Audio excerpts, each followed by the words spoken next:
થરાદમાં દીપડાની દહેશતથી ખેડૂતો ચિંતિત। રાઈના પાકમાં છુપાયેલો દીપડાને પકડવા વન વિભાગની ટીમ કાર્યરત, ડ્રોન દ્વારા સર્વેલન્સ। બનાસકાંઠા જિલ્લાના થરાદ તાલુકામાં દીપડાની હાજરીએ સ્થાનિક રહીશોમાં ભયનો માહોલ સર્જ્યો છે। ચાંગડા ગામની સીમમાંથી ઝાડરા ગામના એક ખેડૂતના ખેતર સુધી દીપડાની હાજરીના પુરાવા મળ્યા છે, જેમાં જંગલી પ્રાણીના પગલાંની નિશાની મળી આવી છે। વન વિભાગ અને સ્થાનિક પોલીસની ટીમ છેલ્લા 2 દિવસથી સતત દીપડાને પકડવાની કામગીરીમાં જોડાયેલી છે। વન વિભાગે વિસ્તારમાં અનેક સ્થળોએ પાંજરા ગોઠવ્યા છે અને આધુનિક ટેકનોલોજીનો ઉપયોગ કરી ડ્રોન દ્વારા સર્વેલન્સ કામગીરી હાથ ધરી છે।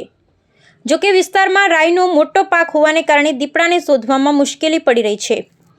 હાલમાં રવિ સિઝનમાં ચાલી રહી હોવાથી ખેડૂતોને રાત્રે પાકની દેખરેખ માટે ખેતરમાં જવું આવશ્યક છે, પરંતુ દીપડાના ભયને કારણે છેલ્લા 2 દિવસથી ખેડૂતો રાત્રિ દરમિયાન ખેતરમાં જવાનું ટાળી રહ્યા છે। વન વિભાગે લોકોને સતર્ક રહેવા અને કોઈપણ પ્રકારની અફવાઓથી દૂર રહેવા અપીલ કરી છે। વહીવટીતંત્ર દ્વારા પરિસ્થિતિ પર સતત નજર રાખવામાં આવી રહી છે અને જરૂરી સુરક્ષા પગલાં લેવામાં આવી રહ્યા છે।